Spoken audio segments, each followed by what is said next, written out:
అనంతపురంలోని party కార్యాలయంలో YSR Congress party 16వ ఆవిర్భావ దినోత్సవాన్ని గురువారం ఘనంగా నిర్వహించారు.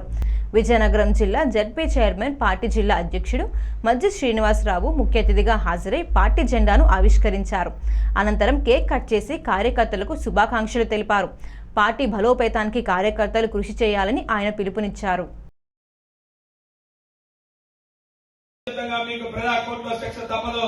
ఎందుకంటే అరిచేతిలో సూర్యుడు ఆపడం అంత సాధ్యం కాదు.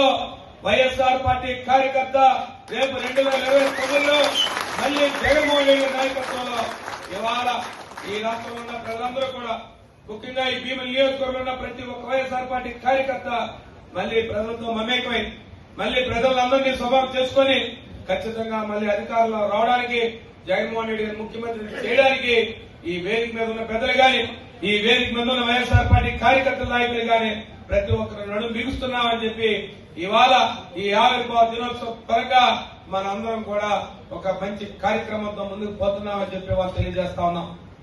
కానీ ఇవాళ ఈ ప్రభుత్వం చేస్తున్న అరాచక కార్యక్రమాలు, అరాచకమైన పనులు వైఎస్ఆర్ పార్టీ కార్యకర్త ప్రతి ఒక్కరు తెలుసుకోవాల్సిన బాధ్యత ఉంది. ప్రతి నాయకులు, కార్యకర్తలు ఇవాళ ఈ రాష్ట్రాన్ని ఎట్టి పరిస్థితుల్లో కూడా అధోగతి పాలు చేసేయాలి.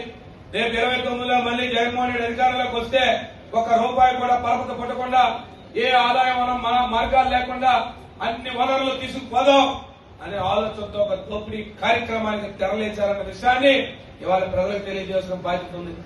ఇవాళ ఈ ప్రభుత్వం దోపిడీ కార్యక్రమాలు చేస్తుంది. పేదవాడు భూములు లాక్కోవాలి, ఎక్కడ భూములు ఉంటే అక్కడ దాక్కోవాలి, వాటిని తీసుకొని పెత్తందారులకు ఇచ్చే కార్యక్రమాలు చేస్తున్నారు, అవినీతి కార్యక్రమాలు చేస్తున్నారు. అంతే తక్క ఎక్కడ పరిపాలన లేదు. కేవలం పరిపాలన వాళ్ళు టీవీలో, పేపర్లో చూపిస్తారు తప్ప ఎప్పుడు తెల్లవారు లేచిన దగ్గర నుంచి జగన్మోహన్ రెడ్డి గారి వైఎస్ఆర్ పార్టీ కార్యకర్తని ఎప్పుడు ప్రజల్లో ఒక దుష్ప్రచారంతో ముందుకు పోదాం. 2024లో అలాగే వచ్చాం, 2014లో మన అధికారులకు అలాగే వచ్చాం. అంతేగాని ఒక మంచి కార్యక్రమంతో మనకి ఎప్పుడు ఓట్లు వేయలేదు ప్రజలు. కేవలం దుష్ప్రచారం మీద, కేవలం ప్రతిపక్షాల మీద లేదా అవతల పార్టీ మీద బొరకు జల్లి మన అధికారాన్ని సంపాదించుకున్నాం. కాబట్టి అదే విధానంలో అవలంబిద్దామన్న ఆలోచన ఈరోజు మళ్లీ ముందుకు వెళ్తా ఉన్నారు. దీని వైఎస్ఆర్ పార్టీ కార్యకర్త ప్రతి ఒక్కరు కూడా ఆలోచన చేయాలి, అప్రమత్తంగా ఉండాలి. క్షేత్రస్థాయి నుంచి కూడా మనం అప్రమత్తంగా ఉండాల్సిన పరిస్థితి ఆసన్నమైంది. ఎందుకంటే ఇవాళ వాళ్ళు చేస్తున్న కార్యక్రమాలు ఎక్కడా లేవు. ఇవాళ 20 నెలల కార్యక్రమాల్లో వాళ్ళ విపరీత ప్రభుత్వ వ్యతిరేకత వచ్చింది. ఆ విషయాన్ని వారు పసిగట్టారు. వారి శాసనసభ్యుల దగ్గర నుంచి, వారి మంత్రుల దగ్గర నుంచి అప్పుడే మనం మోటామూలు సర్దేసుకుందాం, దొరికిన కానీ దోచుకుపోదాం. మళ్లీ జగన్మోహన్ రెడ్డి అధికారంలోకి వస్తే వాళ్ళకి ఏమీ లేకుండా చేద్దాం.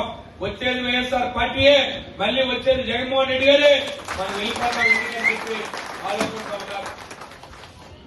ధైర్యంగా వేదిక ద్వారా సవాలు ఇస్తున్నాం. మీకు నిజంగా దమ్ము ధైర్యం ఉంటే, 20 నెలల పాలన మీకు నమ్మకం ఉంటే తక్షణమే స్థానిక ఎన్నికలు జరపండి, జరిపించండి. ప్రజాస్వామ్యబద్ధంగా, రాజ్యాంగబద్ధంగా మీరు ఎన్నికలు జరిపించండి. ఇవాళ ప్రజా తీర్పు ఎలా ఉండబోతుందో మీకు అర్థమవుతుంది.